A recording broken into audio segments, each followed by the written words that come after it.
Bonjour Félicien. Bonjour. Donc nous sommes en compagnie de Félicien Verrier. Verriest. Verriest. Je te demande en plus et je me trompe, excuse-moi. Au salon de BD de Calais. Alors, Félicien, tu as étalé devant toi 3, 6, 9 numéros d'une revue. Enfin, j'imagine qu'on peut dire que c'est une revue qui s'appelle Tales of Héraclès. Oui, tout à fait. Alors, Héraclès, c'est Hercule. Tout à fait. Voilà. Donc, est-ce que tu peux nous dire un peu de quoi parle Tales of Héraclès, même si on se doute un petit peu avec le titre? Alors, déjà, pour ceux qui sont vraiment fans de mythologie, je peux les rassurer tout de suite, je me suis vraiment inspiré du mythe. Parce que chaque fois qu'on prend Hercule ou Héraclès, on retient juste fils de Zeus, très costaud. En tout cas, très fort. Mais après, ça va pas plus loin et on invente n'importe quoi. Il y a eu des films du genre Hercule contre les vampires, des choses comme ça. Je tiens à confirmer qu'il n'y a jamais affronté de vampire.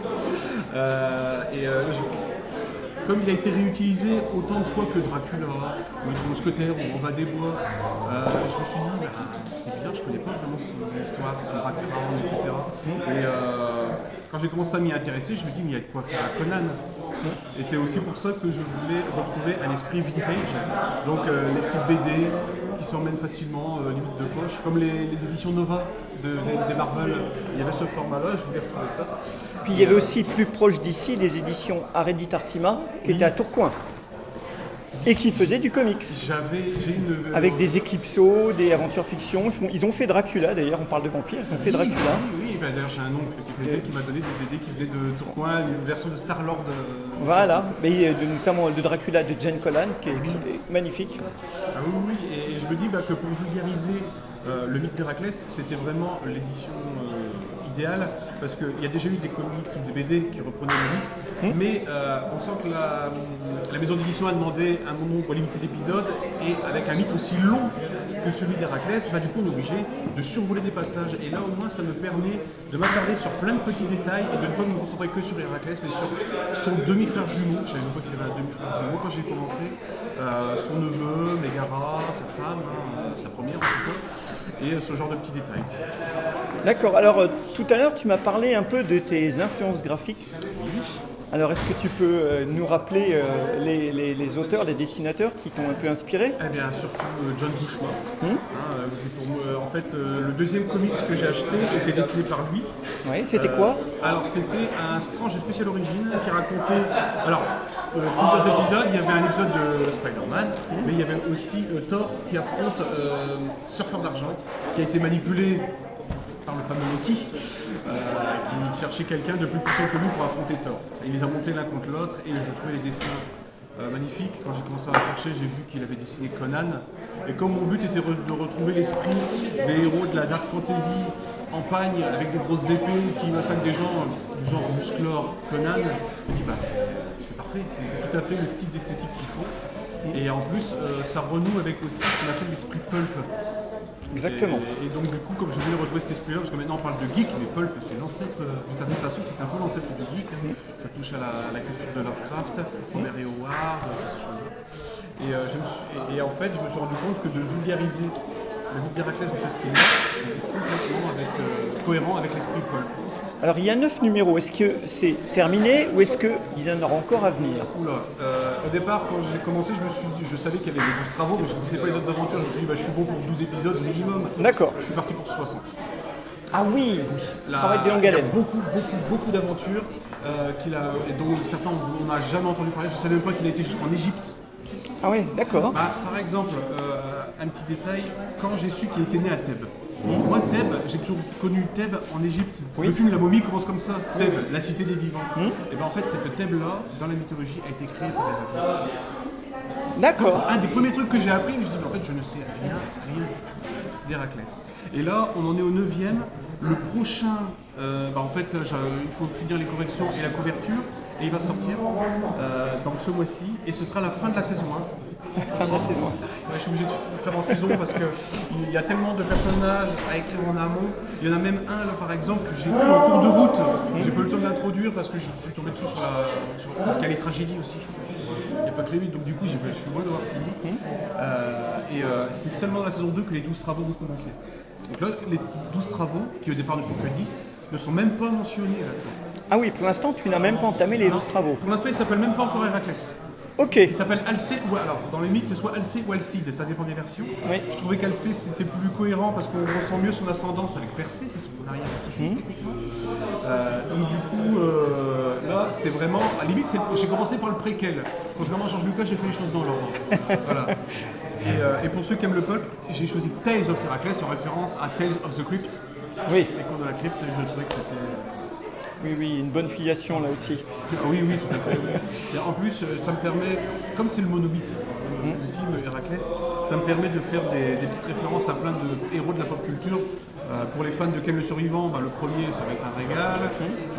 Là, comme c'est le moment où il devient fou, on est un peu sur du Shining, on va aller voir l'exorciste, parce que c'est la déesse de la folie qui prend possession de lui, ce genre de choses. Il y a plein de petites références. Mais à l'origine, la mythologie, c'est quelque chose qui te passionnait ou c'est venu comme ça Alors j'aimais bien quand c'était à l'école, mais après j'ai pas approfondi. Ok. Mais moi, il suffit de mettre un héros baraqué avec une épée et je suis content. Je suis un homme au bout simple. Et Héraclès, c'est le papa de tous ces héros qu'on a adorés. De l'heroic fantasy Voilà. popularisé par Robert Howard. Exactement, et quand on regarde bien la guerre de Troie par exemple, c'est ni plus ni moins que le Civil War de l'époque. Oui. Quand on entend Achille contre Hector, c'est pas moins populaire que Captain America contre Iron Man au final. On sait pas avec qui tenir, on aime les deux, enfin voilà quoi. Et je me suis dit, on va reprendre les codes Marvel. Moins tout public, parce que le but est de vraiment remettre les pendules à l'heure, donc il y aura des choses un peu gore, il faut dire ce qu'il y est. Mais pour ceux qui ont connu ces comics-là dans leur enfance, ils vont être contents. Alors, des petits détails techniques, chaque volume fait combien de pages? 25. Vous voyez qu'en moyenne, chaque épisode d'un Strange en France, c'était entre 25 et 30. Oui, on peut dire Strange, je suis aussi un vieux lecteur. Je pense que je parle de Doctor Strange. Là, au moins, Strange, on parle des éditions françaises de Marvel. Voilà, et qu'est-ce que je voulais dire d'autre? Et chaque volume coûte combien? 5 €. Oui, ça va, donc c'est un prix quand même assez accessible, raisonnable. Donc tout ça, effectivement, c'est bien dans l'esprit des pulps. Puis je note aussi que tu as mis un petit logo en haut à gauche pour faire un peu plus comics, un peu à la Strange, ou même des comics US où en haut à gauche, il y a le logo de l'éditeur. C'est le logo de mon auto-entreprise parce que j'essaye aussi de faire des ateliers de bande dessinée pour les D'accord. Et j'ai choisi aussi ce format parce que si jamais un jour je tombe sur un auteur et dessinateur qui a la même vibe, qui a envie de retrouver l'esprit vintage, les Strange par exemple, il y avait MZ de Spider-Man, un d'Iron Man, etc. Rien n'empêche que moi je fasse la mythologie grecque et qu'un autre auteur fasse Arthur par exemple, la légende arthurienne, et hop, clac, on met tout en un seul et même bouquin avec une esthétique à peu près équivalente. Ou alors, si on veut rester sur la mythologie grecque, moi je fais Héraclès et Gouffre et Jason. Oui. Ou autre chose. Parce et une autre épopée de la mythologie. C'est des tas de héros qui se croisent. D'ailleurs, pour le prochain épisode, il y aura un autre héros bien célèbre qui va être introduit. Ah, on peut en parler ou pas? Oui, on peut en parler. Il a déjà plus ou moins été introduit ici, mais en tant qu'enfant. Parce que Thésée était un des meilleurs amis d'Héraclès. On l'appelait même le Hercule athénien. D'accord. Du coup, ils vont se croiser. Et en fait... j'ai du mal à comprendre Hollywood qui s'arrache les droits de grandes licences alors que celle-là, c'est un Seigneur des Anneaux libre de droit. Exactement, c'est entièrement libre de droit. Oui, mais les Américains ne sont pas toujours férus de culture, donc la mythologie des pays d'Europe, des fois, c'est un peu éloigné de leur contingence. Et ce qui est dommage d'ailleurs, parce qu'ils ont les moyens de faire de très belles choses, mais il y a toujours les producteurs qui veulent que le public regarde uniquement ce qu'il connaît, donc du coup ils découvrent rien de nouveau. Donc du coup, alors, l'adaptation cinématographique, c'est prévu pour quand? Et que je trouve un producteur de confiance, qui ne doit pas pervertir le projet. Disons que vu la façon dont tu abordes les choses, il faudrait plutôt le faire en série. D'ailleurs, tu m'as parlé tout à l'heure de saison 1 pour tes revues.